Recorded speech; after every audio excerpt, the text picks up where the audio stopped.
Hello students, today we are going to learn grammar.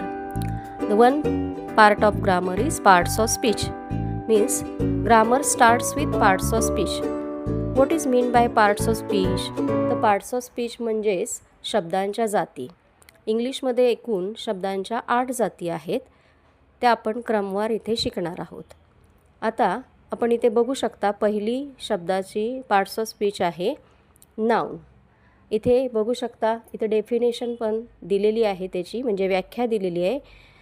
इंग्लिशमधली definition अशी आहे name of a person thing place animal is called noun. म्हणजेच व्यक्ती वस्तू ठिकाण प्राणी यांच्या नावाला नाउन असे म्हणतात. आता त्याच्याच बाजूला प्रत्येकाची एक्झाम्पल दिलेली आहेत. त्यापैकी पर्सनची एक्झाम्पल अशी दिलेली आहेत teacher father man boy Rakesh Radhika etcetera. याच्यामध्ये सामान्य नामं आणि विशेष नामं हे दोन्ही आलेले आहेत आणि सगळ्या व्यक्तींची नावं याच्यामध्ये येऊ शकतात. त्याच्यानंतर दुसरं दिलेलं आहे थिंग्स. थिंग्समध्ये table fan paper book fan fridge bulb ball doll etcetera म्हणजे अनेक वस्तूंची नावं याच्यामध्ये येऊ शकतात. त्यानंतर ठिकाणांची नावं दिलेली आहेत school garden bus stop house road side Pune etcetera. म्हणजे इथे वेगवेगळ्या ठिकाणांची नावं येऊ शकतात. त्याच्यानंतर प्राण्यांची नावामध्ये dog cat cow tiger lion deer elephant etcetera. म्हणजेच जगातल्या व्यक्ती वस्तू प्लेसेस ॲनिमल या सगळ्यांची जी नावं आहेत त्याला आपण इंग्लिशमध्ये नाऊन असं संबोधू शकतो. नाऊनची डेफिनेशन तुमच्या सगळ्यांच्या लक्षात आलीच असेल. त्यानंतर दुसरं येत आहे प्रोनाऊन. त्यानंतर प्रोनाऊनची व्याख्या इथं दिलेली आपण बघू शकतो. Definition pronoun is a word used in the place of a noun. म्हणजेच नावाऐवजी वापरल्या जाणाऱ्या शब्दास प्रोनाऊन असे म्हणतात. आता प्रोनाऊनचे 4 प्रकार आहेत पण इथे एक्झाम्पलमध्ये आपण पर्सनल प्रोनाऊन एवढंच बघूया.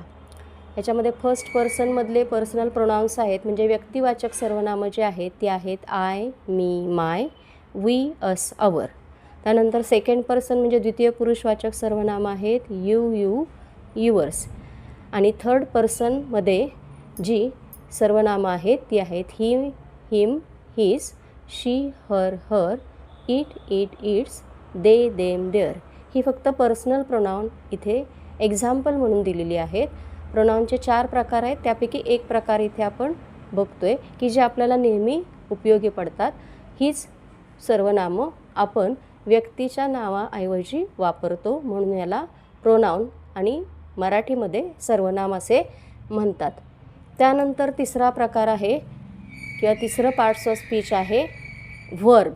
अतिशय महत्त्वाचं हे पार्ट्स ऑफ स्पीच ग्रामरमधलं मानलं जातं. याची डेफिनेशन दिलेली आहे a verb express action or being. म्हणजे कृती दर्शवणारा किंवा कृतीयुक्त शब्द म्हणजे व्हर्ब. ज्यामध्ये सुद्धा ऑक्झिलरीज आणि मेन व्हर्ब असे 2 भाग होतात. आणि इथे व्हर्बची एक्झाम्पल्स दिलेली आहेत बघा am is are was have do play dance eat ride cut walk run fly hide fight ring come go watch see write read study send shout wake etcetera. आता हे सगळे शब्द जे आहेत यातून कोणती नाही कृती दर्शवली जाते आणि म्हणून याला कृतीयुक्त शब्द असे म्हणतात. आणि याचा उपयोग करून वाक्याचा अर्थ आपण पूर्ण करू शकतो किंवा याच्याशिवाय वाक्याचा अर्थ पूर्ण होत नाही आणि याचं खूप मोठं महत्त्व इंग्लिश ग्रामरमध्ये आहे. त्यानंतर पुढचं पार्ट्स ऑफ स्पीच आहे ते म्हणजे ॲडजेक्टिव्ह. याची डेफिनेशन बघा अशी दिलेली आहे an adjective modifies or describes noun or pronoun. याचं म्हणजेच नामाबद्दल अधिक माहिती सांगणारा किंवा नामाचं वर्णन करणारा शब्द म्हणजे किंवा सर्वनामाचं वर्णन करणारा शब्द म्हणजेच विशेषण मराठीत त्याला म्हणतो आपण आणि इंग्लिशमध्ये त्याला ॲडजेक्टिव्ह म्हणतात.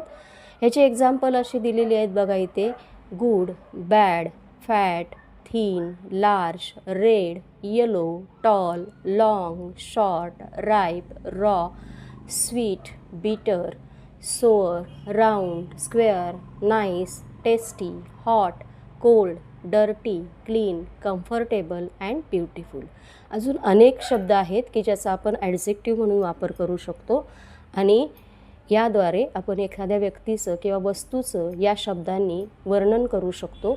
उदाहरणार्थ बॉय म्हटलं की आपण फॅट बॉय म्हटलं की आपल्या डोळ्यासमोर जाडा मुलगा येईल. त्याच्यानंतर ब्युटिफुल म्हटलं तर फ्लावर आपण म्हटलं तर ब्युटिफुल फ्लावर असं म्हटलं की सुंदर फूल असं आपल्या लक्षात येतं की आपण त्याच्यासाठी लगेच ब्युटिफुल फ्लावर म्हटलं की त्याच्यासाठी आपण लगेच ब्युटिफुल हे शब्द उच्चारतो.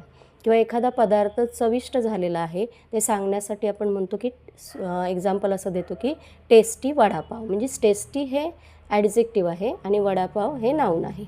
अशा प्रकारे आपण ह्या ॲडजेक्टिव्हचा यूज करून त्या नामाबद्दल किंवा प्रोनाऊनबद्दल सर्वनामाबद्दल अधिक माहिती सांगू शकतो.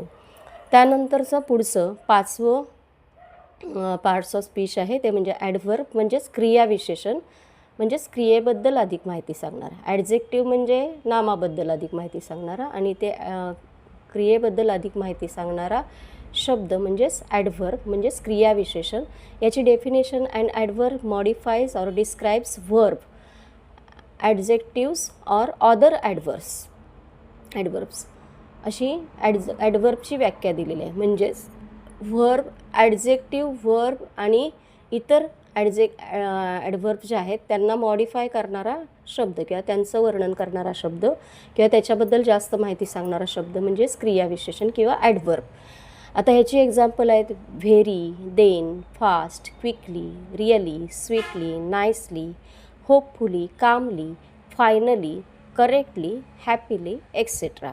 म्हणजे या प्रकारचे शब्द ॲडव्हर्ब म्हणून आपण वापरू शकतो की आपल्या वाचनात आपल्याला नेहमी येतात आणि आपल्याला छान रायटिंग करायचं असेल तर या प्रकारचे शब्द गरजेनुसार आपण वापरू शकतो आणि आपलं लिखाण सुंदर करू शकतो. त्यानंतर 6वं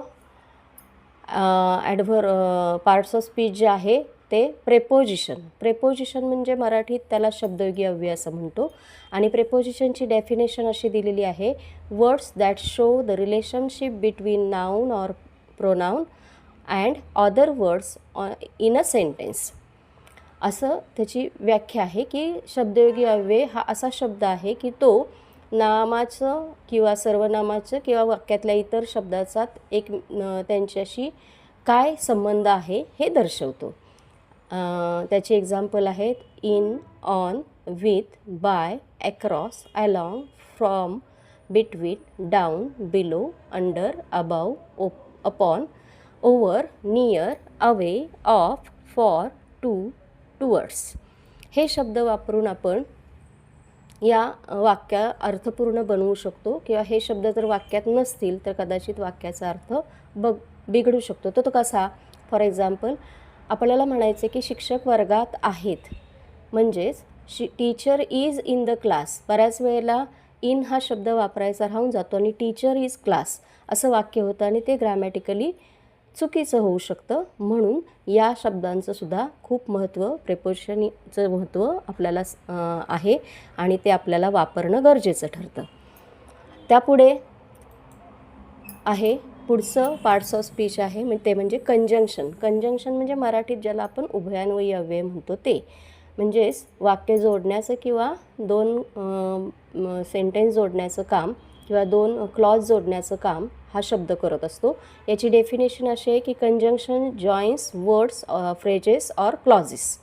म्हणजे कंजंक्शन शब्दांना जोडण्याचं काम करतं, उभयान्वयी अव्यय फ्रेजेसला जोडवायचं काम करतं आणि सेंटेन्सना किंवा वाक्याला जोडायचं काम करतं. आता ही कंजंक्शन्स कोणते आहेत? एक्झाम्पल आहे त्याचं and, but, or, so, etcetera. याला कंजंक्शन असं म्हणतात आणि याचा उपयोग आपण वाक्य किंवा शब्द किंवा फ्रेजेस जोडण्यासाठी करू शकतो वाक्यामध्ये. त्यानंतर पुढचं पार्ट्स ऑफ स्पीच आहे इंटरजेक्शन. आता हे इंटरजेक्शन जे आहे ते वाक्यामध्ये फार त्याला पार्ट्स ऑफ स्पीच आहेच पण त्याचा उपयोग आपण पंक्च्युएशन मार्क्ससाठी सुद्धा होऊ शकतो. याची डेफिनेशन आहे word that express emotion or feelings म्हणजे व्यक्तीची इमोशन किंवा फिलिंग्स या शब्दातून व्यक्त होते.